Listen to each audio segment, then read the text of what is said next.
When my next guest, PK Mahandia, was born, a prophecy was proclaimed. It said PK would marry a woman from another country who was musical and whose family owned a jungle. Years later in the 70s, PK was a young man earning money by sketching tourists in Delhi. A young woman from Sweden sat down in front of him. They fell in love. After he returned to Sweden, the following year, PK set out on a 6,000-mile journey to reach her, with virtually nothing on but clothes on his back and a bicycle. A new documentary called The Cycle of Love details this journey and the love story behind it. The film will be screening at the Angelica beginning on August 27th. I'm joined now by PK. It's nice to meet you, PK. Thank you. And also Lotta van, let's see if I get it, Sveden? Correct. The woman he cycled all those miles to see. And also joining us is one of the film's executive producer and my friend, Chris Silvestri. Hi, Chris. Hi, so great to be here. So, PK, how did the idea for the documentary come about? It's fantastic. People are... Yeah. We all come from love, Mm-hmm. And we are proceeding towards love. So... Yeah. How did you hear about the story, Chris? So it's going back to 11 years when my wife and your friend also, Maria, told me about this story. And I kind of just, brushed it off a bit and said, that sounds like a lot of family hooey. Somebody biked from India to that maybe, but I don't know. Your wife's Swedish, we say. Exactly, yeah. And I didn't give it much thought then. And then years later, we were in Sweden for the holidays, and I met them. And I met Carl and Emily, their children, and they started talking about this story to me. And I said, maybe this is actually real. Mm-hmm. They sent me the book. The Man Who Cycled from India to Europe for Love. It's a long title, but very descriptive, very Swedish. And I read it in 2 days, and I don't read for pleasure. I'm not like you. You pour through books like one a day, and this was a chore. I'm thinking, I've got to read this thing. And I actually read it quickly. And it is so fantastic, and it's so surreal that I reread it. And I've been telling people about it. I've been boring you and our other friends with this story for a long time. And we have struggled, to how do we get this story out there? And we teamed up with a co-production partner and started filming it in 2022. And 2 years later, finished it up. We premiered at Telluride and had an amazing response. We were the audience favorite. We had like 4 showings. We closed it out. We met A-list celebrities that were so happy about it. It's a great story, and it's something that's so uplifting and inclusive. Yeah.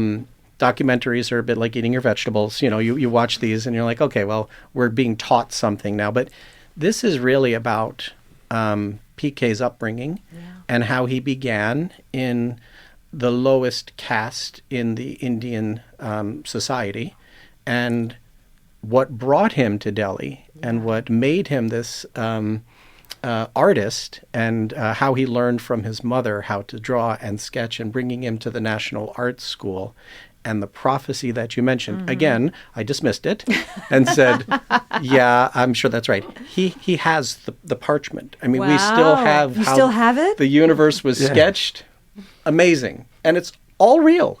I mean, and the journey itself is, I think the documentary does a great job, The Cycle of Love, of capturing the sort of this unbelievable roller coaster ride of what it took to get him to be with Lotta. And I think I'm old and emotional now. I've watched it 100 times. I still cry.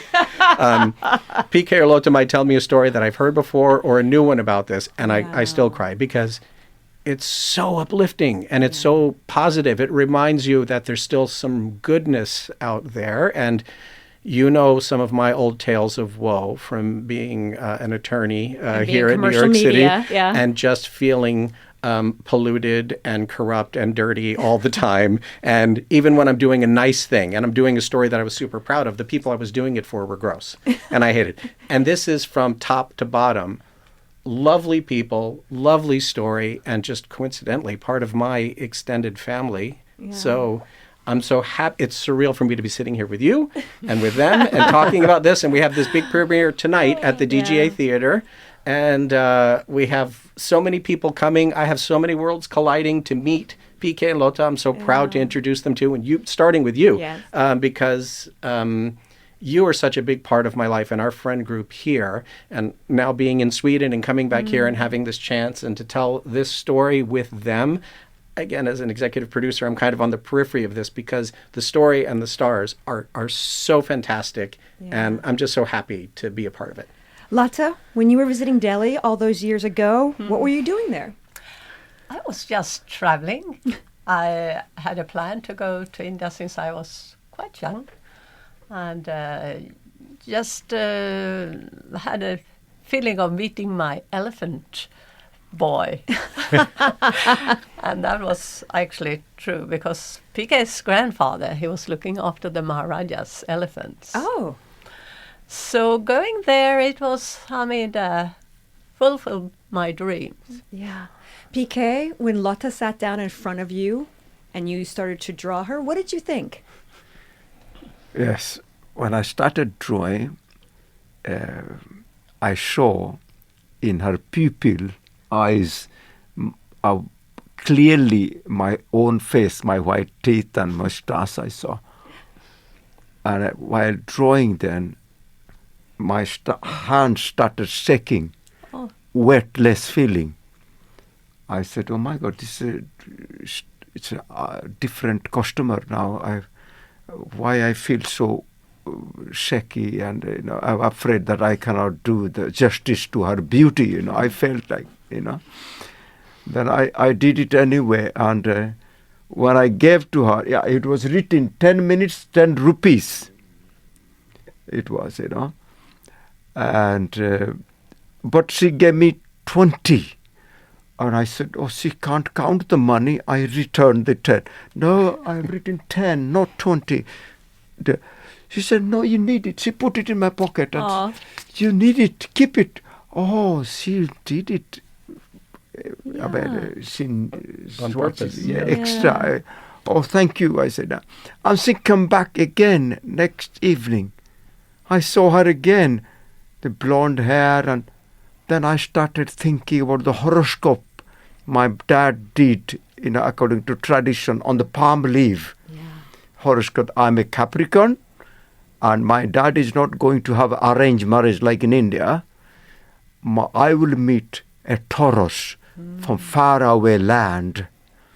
The second day, I felt, oh my God, maybe she's the one.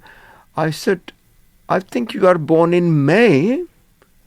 Yes, her eyes were big, And she said, but how did you know? And I felt very strong. Oh, she's the one. Yes, I'm a Taurus. And I was showing, I couldn't speak English properly, I remember. And I was showing to the sky. It is decided in the heaven. Yes. We are supposed to meet. And she said, what is more is decided. And I could say directly, you will be my wife. What did you think when he said, you will be my wife, Lotta? Yeah, well, it was quite spontaneously bursting that out. You didn't run. I didn't run. I just felt in my heart, really, that we were chosen. We're talking about the documentary, The Cycle of Love. It's premiering at the Angelica Film Center on August 27th. It has a premiere tonight at DGA. I'm speaking with executive producer Chris Silvestri, as well as PK and Lotta, the subjects of the film. Chris, a lot of the film is done with reenactments. There are actors playing their roles when they were young. What conversations did you have about having these actors come in and play their roles when these folks were just mere babies? Yeah, I mean, the production team did such a good job, and in connecting, I think, with these two, and we looked at a lot of different actors and actresses that we were thinking about doing this kind of unique recreation meld, and the director Orlando did such a good job in, I think, piecing those two together. And it was really important that they spent some time together, which they did, and they adored each other, which made it so much easier. And I loved the connection that comes through in the documentary. There are so many moments where you can really pause and see the performances. It's reenactment. It's not a feature film. It's still a documentary at its heart. But it's hard not to be sort of taken aback by how you transport yourself into thinking this is what it was like in Delhi in 1977. And we have so much authentic footage that's been interspersed throughout of it. We have some great old videos and photos from PK and Lota and their friend who traveled with them, the old hippie trail, going all the way down. And the actors are so great. Chirag was, and Meena. Chirag was like on West End. I think he was doing The Life of Pi live there. And he is so into the spirit of what this was, and Meena really, I think, felt it as well. So the performances that you see in these little snippets, just kind of interspersed throughout it, again, documentary, but a hybrid, and I think they did it so beautifully. It really came together. Lata, what did this person who played you as a young woman, what did she get right about you? What she could write. Yeah, I think she had the same feeling of being open-minded and also searching for something that is not of a materialistic way or a more spiritual way of looking at life. I think she captured that. PK, what did the actor catch about, what did he get correct about you? Yes, they're very natural, talented. They are very. I could see the first meeting I saw. They are very talented actors and producers. Also, this grand director. Also, all this team is Green Media is fantastic. They are very talented. Take me back to the instance when you decided I'm going to ride my bicycle from India to Sweden. What made you decide you were going to go to Sweden to find Lata? I had no other thoughts, I want. My mom always said that we come from love. When mom, dad met, they loved. I came to this planet. All roots or human roots, not only human, all animals. Root is love. And I said, I must use love during my lifetime. I must believe in love. And I had no knowledge of geography, I can tell you. I didn't know how far it was, but she told me she was driving by car 24 days, something like that, But in kilometers, I didn't know which country. I had no map, Just go north. I know where the sun is setting, the western country, that way I have to. That is the only route, hippie trail it's called, The old Silk Road also it is called. And so I have to go that way, and I had no money to buy a car at that time, So second-hand bicycle, it was a ladies' bicycle, first one. And it was cheaper also, so a bicycle. But I met wonderful people. They helped me. It's interesting, in the film, Chris, there are non-actors in it portraying characters that PK met along the way. What do they add to the film?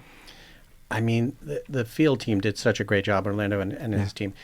It adds an authenticity because what the goal of this was, these were unscripted moments. So you can appreciate, right? In my brain, I'm always trying to be authentic about this. Like don't fake things, whatever. These meetings were designed to sort of set the stage for what PK really encountered. And Chirag was the actor that portrayed him, and he did it so beautifully, I think. Those interactions and those conversations are unscripted, and they are extemporaneous. And I think in the different towns and villages that they traveled through in the making of the documentary, they got to see some modern, I mean, we think about the time difference here of 50 years. Yeah. And now he's having, an actor portraying PK is having very similar conversations that he had with people that some of whom weren't even born, And it really resonated, I think, with the family, because it was hard not to watch that and take a step back and say, that's what it was like. That's how they communicated it to us, was that this is really capturing what PK's journey was like. And the kindness of these strangers in countries today, in Iraq and Afghanistan, and, you still were supposed to have papers and you were supposed to have visas, and he didn't. And somehow, through the kindness of, I'll sketch you while we're sitting around this campfire, somebody says, I'm going to get you a ticket. And he gets a little bit of the journey to leap over a border so he doesn't have to deal with the visa. And it was this real ragtag piecemeal thing. And I think the recreations add authenticity, even though it is unscripted. It's kind of what I always imagined your interactions would have been in the 70s with them. Lotta, PK wrote to tell you that he was embarking on this journey, traveling 6,000 miles to see you. And you wrote in your reply back something along the lines, I may be a different person when you find me here in Sweden. What did you mean by that? Sweden is different from India in many ways.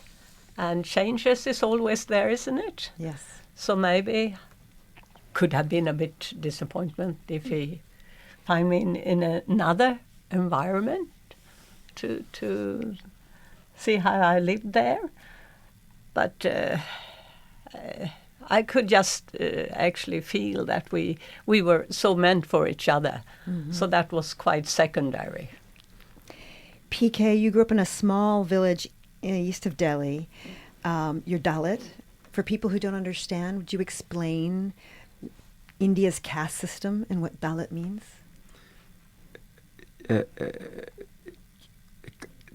You mean? Can you explain the Indian caste system? Caste system, I didn't know when I started school, I was not allowed to sit in the classroom. I was sitting outside, and my classmates, they never touched me, or by mistake they touched me, then they were running to the river to wash themselves. I said that I felt first time it was horrible to come to school. Yeah. And then I knew slowly in 3-4 years that, I'm not the Hindu caste system, I'm outside. And I studied about that after that, and there are so many millions are outcast, and it's not prohibited by law. Like Abraham Lincoln prohibited that I studied about Abraham Lincoln, how prohibited the slavery. Yeah. Slavery, but it's not prohibited still now in 2026. So. And when I came to Sweden, I understood Lotta's father took me to the House of Nobility. Oh my God, that a beautiful library. I studied. They had 5 groups, like in India. The same system, and 4 were called free groups, and 5th was unfree. The same thing like caste system. I said, my God. And the one group will take care of the brain of the society, the priest, the Brahmins. Yeah. One group will take the arms, the Kshatriya, the Maharaja. One group take care of the food for the society, service for one. So that is the same system in Nordic countries. And I understood that Aryan came to India 2,500 BC. Chris, why was this important to include in the film? Yeah. The caste system. It's such an integral part of the story because of the obstacles that were in front of PK and members of the same Dalit caste. And it was important because it is sort of the starting point of when you, like you said, when you recognize that I'm not actually considered to be part of the same group of children, and I'm not allowed to do all of the same things that other people in my country were able to do. And you knew that art was a way out, and you took advantage of that. Yes. And I love talking to you about those stories. And the Dolly. It's also called the Untouchable cast. And when we premiered in Telluride last August, one of the things that you said that always stuck with me, I'm trying not to get emotional, was I've never been hugged so much. Remember? Because we had people would queue up in the street. I was like walking around with the Beatles in Telluride, and the first thing they did was embrace him. Yeah. And I said, from that starting point in India, in this jungle, to this, where you have all of these people from all over the country and the world coming to embrace you. So it's so important. It still exists. There's still people that are suffering under this, and what I liked about the documentary is that you make the statement and it's there and it draws attention to it. And PK and Lotta have been championing all kinds of, whether it's working with the UN or the embassies in India and in Sweden and in the United States, to bring attention to those causes. And I was saying to them that Allison would appreciate this as much because you are such a social justice warrior for that. And it was something that I didn't know about. Yeah, it was new. So Lotta, this is a spoiler alert. You've been married over 50 years, right? What did you think when PK showed up at your door all those years ago? Yeah, that was our most precious moment in my life, and that we can both follow our hearts. I mean, there were so much regulations about education, and all. Of course, my mom said, you stay back and you fulfill your education. So I listened to that, but listening to the heart and still doing that, it's so precious for us. I love that you hold his hand as you're making your answer. That is wonderful. The name of the film is The Cycle of Love. You can see it at the Angelica starting on August 27th. I am speaking to PK Mahandia. I hope I got that right. And Lotta van Schedden. I was close. Very. Right. And as well as executive producer Chris Silvestri. Thank you for giving us this film. Thank you very much for being with us. Oh, thank you so much, Thank Allison. you so much, Alison. Thank you for inviting us.